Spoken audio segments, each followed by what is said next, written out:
আপনারা কি জানেন গভীর রাতে পৃথিবীর সবচেয়ে বড় শ্মশানে আসলে কি হয়? তাদের শরীর থেকে জলের মতো কিছু বেয়ে বেয়ে পড়ছে। এখন রাত 2টা আর আমি দাঁড়িয়ে আছি এমন এক শ্মশানে যেখানকার চিতা বছরের কোনো দিনও নেভে না। এ যেন এক মৃত্যুর মিছিল। একটা জীবন চক্র, এই জীবন চক্র থেকে মোক্ষ লাভ অর্থাৎ মুক্তি পাওয়ার জন্যই। এটা কি শুধুই একটি শ্মশান, নাকি হিন্দু বিশ্বাসে মৃত্যুর পর মুক্তির সবচেয়ে কাছের জায়গা? আজ আমি আপনাদের দেখাবো মণিকর্ণিকা ঘাট, এক পবিত্র শ্মশানের গভীর রাতের পরিবেশ, যেটা বেশিরভাগ মানুষ কোনোদিনও দেখেনি। কিন্তু তার আগে একদিনের বেনারস, অর্থাৎ গঙ্গার বুকে নৌকা ভ্রমণ, দশাশ্বমেধ ঘাটে সন্ধ্যা আরতি, অলিগলিতে হারিয়ে যাওয়া স্ট্রিট ফুড, বাবা কাশী বিশ্বনাথ মন্দির দর্শন করে রাত 2টায় আসবো মণিকর্ণিকা ঘাটে। তাই ভিডিওটি একদম সম্পূর্ণ দেখবেন, কারণ শেষটাই ভিডিওর আসল কারণ। বেনারসের প্রথম দিনের প্রথম অভিজ্ঞতার জন্য বোটে অলরেডি আমরা উঠে গেছি। বোটে আমরা উঠলাম, 80 ঘাট থেকে উঠলাম, এবং এই বোটটির যে প্রায় 84টি ঘাট রয়েছে সেগুলো আমাদেরকে দর্শন করাবে। একদম 80 ঘাট থেকে নমঘাট, এবং তারপরে নমঘাটে আবার 80 ঘাটে নিয়ে এসে শেষ করবে।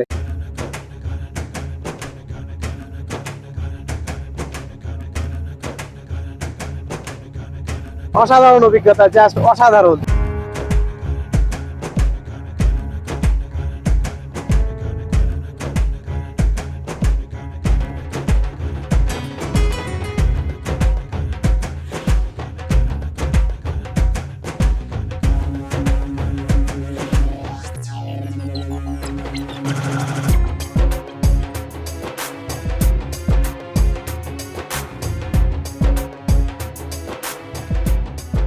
আশি ঘাট থেকে নবঘাটে আমাদের চলে আসছি।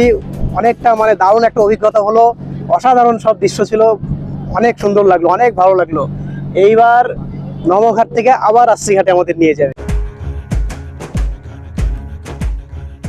আর এটা ছিল আমাদের বোট, দেখুন একদম পুরো বোটেই মানুষজন ভরে গেছে। বেনারসকে নিয়ে আরো এক্সাইটমেন্ট বেড়ে গিয়েছিল তখনই, যখন এস রাজামৌলির নতুন সিনেমা যেটা আসতে চলেছে, সেই সিনেমার নামও কিন্তু রাখা হয়েছে বারাণসী। এমনকি মণিকর্ণিকা ঘাটের যে বিশেষত্ব, মণিকর্ণিকা ঘাটের যে গুরুত্ব, সেটা কিন্তু বারাণসী সিনেমাতে ভালো মতো দেখা যাবে, কারণ সেখানে মণিকর্ণিকা ঘাটকে কিন্তু বিশেষভাবে উল্লেখ করা হয়েছে। বুন্দি পারকোটা ঘাট, বর্তমানে এই ঘাটটির যে আর্ট ওয়ার্ক, যে চিত্রশিল্পগুলো রয়েছে, তার জন্য কিন্তু ঘাটটি অনেকটা ফেমাস হয়ে গেছে। বিশেষ করে যারা ফটো তুলতে ভালোবাসেন, একদম ফটো ফ্রেন্ডলি ঘাট এটা কিন্তু। দেখুন এইখানে দেবাদিদেব মহাদেবের একদম সুন্দর একটি ছবি রয়েছে, পাশে রয়েছে বিষ্ণু দেবতার ছবি। দেখুন জাস্ট আর্ট ওয়ার্ক গুলো দেখুন, কত সুন্দর চিত্রশিল্প।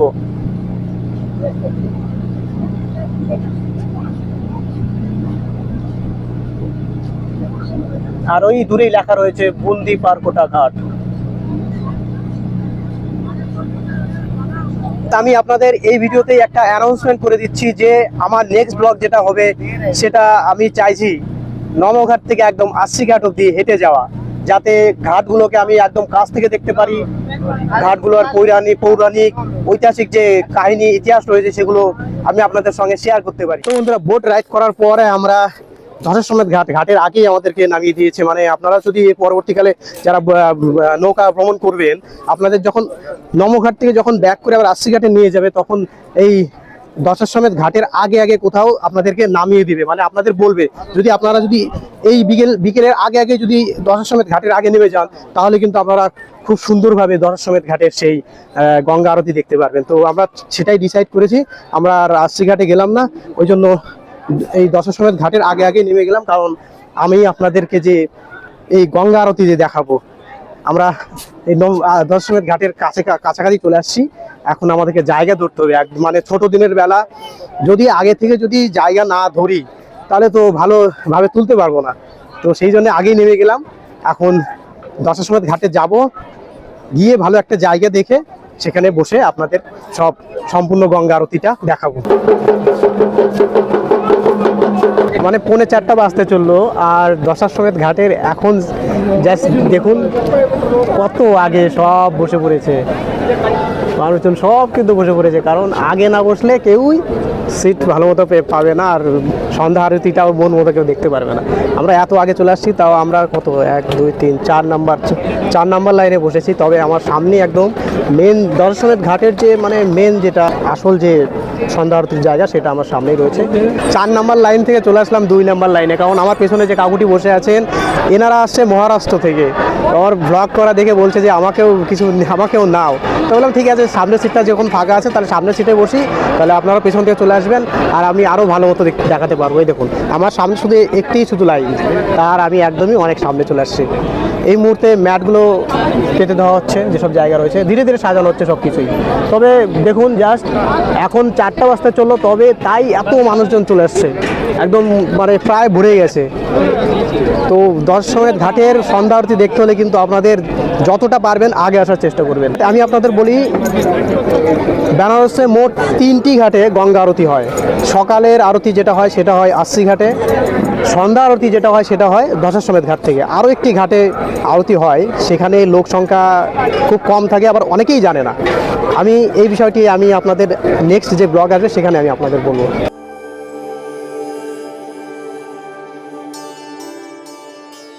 তো বন্ধুরা অনেকটা সময় পার হয়ে গেছে, আর এখনকার পরিবেশটা যা দেখুন, আমার পেছনে যতদূর চোখ যায় সব জায়গায় কিন্তু মানুষে ভরে গেছে। এমনকি যেসব বিল্ডিং দেখতে পাচ্ছি এইসব বিল্ডিং দিয়েও কিন্তু সব ভরে যাবে, যত বিল্ডিং রয়েছে সব উপর দিয়ে ভরে যাবে। আর প্রস্তুতি পর্ব প্রায় শেষের দিকে, আর যেগুলো বোর্ড ছিল সেই সব বোর্ডগুলো অলরেডি চলে এসেছে। বোর্ডের উপরেও কিন্তু মানুষজন সব বসে পড়েছে, তারা সবাই সামনে থেকে একদম দেখবে। অবশ্যই সেখানে একটি চার্জ রয়েছে, তবে এই সামনে যে চেয়ারে যারা বসে রয়েছি এখানে একদম ফ্রিতে বসার ব্যবস্থা। আর এই যে সামনের যে অংশগুলো, এখানে আই থিঙ্ক কোন একটা পাস সিস্টেম রয়েছে। कैसे है अंकल? एकदम इंटरेस्ट एकदम कैसा लग रहा है वाराणसी? बहुत अच्छा लग रहा है। पहला तो फर्स्ट टाइम है। First time? अच्छा, और आपका कैसा लग रहा है? अच्छा लग रहा है। ठीक है, आरती देखिए बहुत अच्छा लगेगा। এনারা সবাই আসছেন মহারাষ্ট্রের পুনে থেকে। মানে এমন একটি জায়গা এখানে, এটা ভারতবর্ষের প্রতিটি জায়গা থেকে, ভারতবর্ষের প্রতিটি কোণ থেকে সবাই এই জায়গায় এইখানে রয়েছে। মানে বলতে গেলে পুরো ভারতবর্ষই কিন্তু এই দশাশ্বমেধ ঘাট, বারাণসীর এই দশাশ্বমেধ ঘাট। हम फर्स्ट टाइम आए हैं। ফার্স্ট টাইম আমি ফার্স্ট টাইম। সত্যি একটা বিশাল বড় একটা অনুভূতি, মনে একটা আলাদা একটা অনুভূতি কাজ করছে। আপনারা অবশ্যই যখন বারাণসী আসবেন গঙ্গা আরতি কিন্তু মাস্ট দেখার মতো। জাস্ট দেখুন যত দূর চোখ যায় কত লোক আর লোক। ভাগ্যিস আমরা বিকেল টাইমে চলে এসেছিলাম, না হলে এইখানে বসার সুযোগটা আর হতো না। তাই আগামীতে যারা দেখতে আসছেন, গঙ্গা আরতি দেখতে আসছেন, তারা কিন্তু বিকেলের মধ্যেই এইসব জায়গায় চলে আসবেন।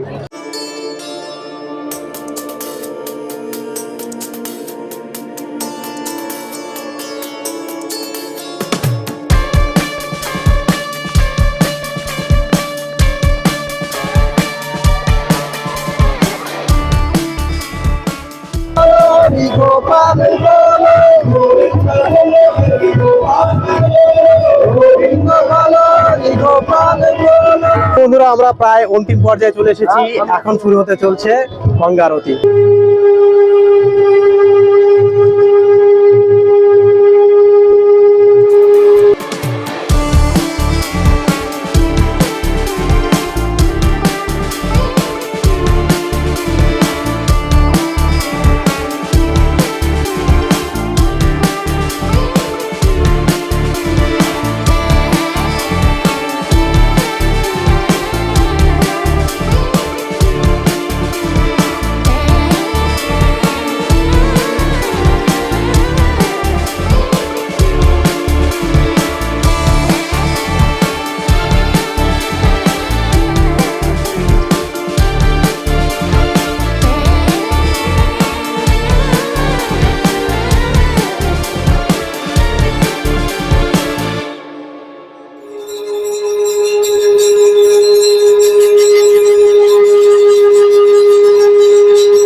তো দশাশ্বমেধ ঘাটের সন্ধ্যার গঙ্গা আরতি দেখে আমরা চলে এসেছি বাবা কাশী বিশ্বনাথ মন্দির করিডরে। তবে আমার কাছে কিছু গ্যাজেট থাকায় আজ মন্দিরের ভেতরে প্রবেশ করা সম্ভব হয়নি, তাই মনে মনে শপথ নিয়েছি ভবিষ্যতে যেদিন আসবো অবশ্যই সময় নিয়ে বাবা কাশী বিশ্বনাথ দর্শন করে যাব।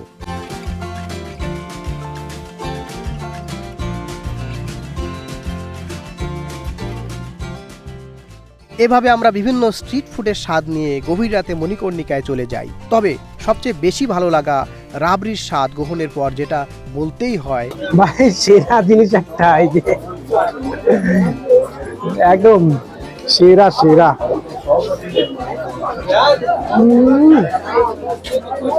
জাস্ট অসাধারণ অসাধারণ সেরা একটা জিনিস ভাই, সত্যি এত সুন্দর টেস্ট হতে পারে একটা জিনিসের। তো বন্ধুরা, এখন সময় হয়েছে আপনাদেরকে মণিকর্ণিকা ঘাটে নিয়ে যাওয়ার। এখন রাত প্রায় অনেক রাত হয়ে গেছে। কয়টা আছে অমিত? দেখি দেখি, লাইটটা জ্বলো, লাইটটা জ্বলো। এই যে বন্ধুরা, আপনারা দেখতে পাচ্ছেন রাত বাজে 12:38, প্রায় 1:45 বাজতে চললো। এখন আমি আপনাদের নিয়ে চলে যাব মণিকর্ণিকা ঘাটে, চলুন। এখন গভীর রাত, আমি একা একাই মণিকর্ণিকা ঘাটের উদ্দেশ্যে রওনা দিয়েছি। চারপাশে আলো আধারী পরিবেশ, ছোট ছোট অলিগলি, নতুন জায়গা, অচেনা পথ। যত ভেতরে যাচ্ছি কোথাও কোনো মানুষ নেই, কোনো শব্দ নেই। শরীরটা যেন ভারী হয়ে আসছিল। ভয় নয়, কিন্তু এক অজানা অস্বস্তি। আর ঠিক তখনই বুঝতে পারলাম আমি মণিকর্ণিকায় চলে এসেছি। আর মণিকর্ণিকায় ঘাটে গিয়ে আমি যা দেখলাম। তো ফাইনালি বন্ধুরা, আমি একদম মণিকর্ণিকা ঘাটে চলে এসেছি। আর এখানে আসার পর কেমনই যেন আমি একটা শান্ত ভাব মানে মনে মনে হচ্ছে আমার। আমি না ঠিকমতো জোরে কথা বলতে পারছি। এখানকার যে পরিবেশ সেটা আমাকে একদম ভাবুক করে তুলছে। আমার পিছনে আপনারা দেখতে পাচ্ছেন সব জায়গাতেই শুধু চিতা আর চিতা। যেমন এইখানে এটাও কিন্তু একটি চিতা ছিল, আমি চিতার একদম পাশেই রয়েছি। अभी टाइम कितना हुआ भैया? टाइम कितना हुआ भैया? 1 बज रहा है, 1:55 हो रहा है। क्या देखा है? আচ্ছা, 1:51। এখন রাত 1:51 বাজে। আমি একদম মণিকর্ণিকা ঘাটের উপরেই রয়েছি। আর মানে যেদিকে চোখ যাচ্ছে সেদিকে প্রত্যেকটি জায়গাতেই চলছে দাহ কার্য। আর এখানে একটি বাবা ধ্যানমগ্ন অবস্থায় রয়েছেন, তিনি ধ্যান করছেন। আমার চোখের সামনে আমি যদি দেখাই আপনাদের, দেখুন এখানে একটি চিতা রয়েছে, এই দিক দিয়ে পুরোটাই একদম চিতা। আমি আরো কাছে যাব এবং কাছে গিয়ে আমি আপনাদের সবকিছু একদম কাছ থেকে দেখাবো। এখন আমি রয়েছি, এখানে একটি বিল্ডিং রয়েছে, সেই বিল্ডিং এর উপরে। মানে 24 ঘন্টার মধ্যে এত এখানে সব আসে, নিচে তো ভরেই যায়। তো ওই জন্য এইখানে একটি বিল্ডিং রয়েছে, এই বিল্ডিং এর উপরেও দাহ কার্য করা হয়। মানে এদিকে দেখুন, এই যে এটা হচ্ছে নিচের অংশ, নদী সংলগ্ন এটা নিচের অংশ। এখানে তো হচ্ছেই, সেই সঙ্গে সঙ্গে এই উপরের এটা এই অংশ, এখান থেকে দেখুন প্রতিটি জায়গাতেই কিন্তু সব দাহ করা হচ্ছে। পৃথিবীর মধ্যে এই ঘাটটি এমন একটি ঘাট যেখানে সারা বছর, প্রত্যেক মাস, প্রত্যেক দিন 24 ঘন্টা অনবরত শবদাহ হয়েই থাকে, মৃতদেহের সৎকার হয়ে থাকে। এই মণিকর্ণিকা ঘাটের যে এই মুহূর্তে কটি চিতা জ্বলছে আমি আপনাদের যদি গুনে দেখাই, আমার চোখে যে কটি পড়ছে তার মধ্যে এইখানে এটা রয়েছে একটি, আর দূরে সেটা কিছুক্ষণ আগেই নিভে গেছে, এবং ওখানে রয়েছে একটি, মানে তিনটি। আর নিচের অংশে আমি আপনাদের দেখাই, এখানে রয়েছে 4টি, 5টি, 6, 7, 8, 9, 10, 11, 12, 13, 14, 15, 16, 17, 18, 19।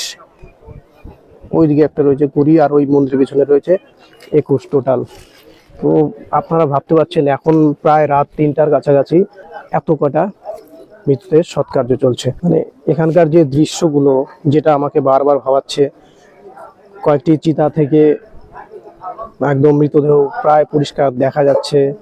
তাদের শরীর থেকে জলের মতো কিছু বেয়ে বেয়ে পড়ছে। আর নদীর ধারের যে চিতাগুলো রয়েছে সেখান থেকে প্রায় মানে সম্পূর্ণভাবে পোড়ানোই হচ্ছে না, তো কিছু কিছু অংশ কুকুর টেনে টেনে নিয়ে যাচ্ছে। আর মানুষ পোড়ার যে গন্ধ, সেই গন্ধটা নাকে মানে এমন মনে হচ্ছে, কি বলবো। এই অংশগুলো দিয়ে যেখান দিয়ে আমরা হাঁটছি, প্রতিটি জায়গাতেই প্রত্যেকটি মৃতদেহের ছোঁয়া রয়েছে। প্রতিটি জায়গাতেই যে খাট তৈরি করা হয় এই তো মরা দেহকে নিয়ে আসার জন্য, প্রত্যেকটি জায়গাতেই তাদের ছোঁয়া, প্রতিটি জায়গাতেই হেঁটে বেড়াচ্ছে। মানে আমার একদম সামনে দুটো চিতা, দুটো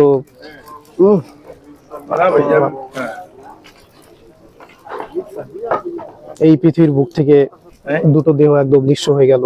এখানকার পরিবেশে এসে আমার চোখ দিয়ে জল বেরোচ্ছে। জানেন কেন? দুঃখ তো নিশ্চয়ই হয়ই, সেই সঙ্গে আমার সামনেই দুটো চিতা জ্বলছে, তো এখান থেকে যে ধোঁয়া অবশ্য উড়ে এসে চোখে পড়ছে, সেই কারণে একটি তো জল বেরিয়ে যাচ্ছে চোখ দিয়ে। জীবনের একটা সময় গিয়ে মানুষ যখন বয়স হয়ে যায় তখন তাদের মনে হয়তো এরকম কিছু প্রশ্ন জাগে যে আমার এইখান থেকে আমি মুক্তি চাই। তাই মোক্ষ লাভের আশায় যাতে তাদের মৃত্যু হলে তাদেরকে এই মণিকর্ণিকা ঘাটে নিয়ে এসে তাদের সৎ কাজ করা হয়, আর এখান থেকেই তাদের মুক্তি হয়। এই আগুনেই আমরা শেষ হয়ে যাবো এই পৃথিবীর বুক থেকে। ये इंसान को अपने कर्मों का अच्छे से अच्छा काम करना चाहिए, उसी से जिंदगी आदमी को मुक्ति मिलती है।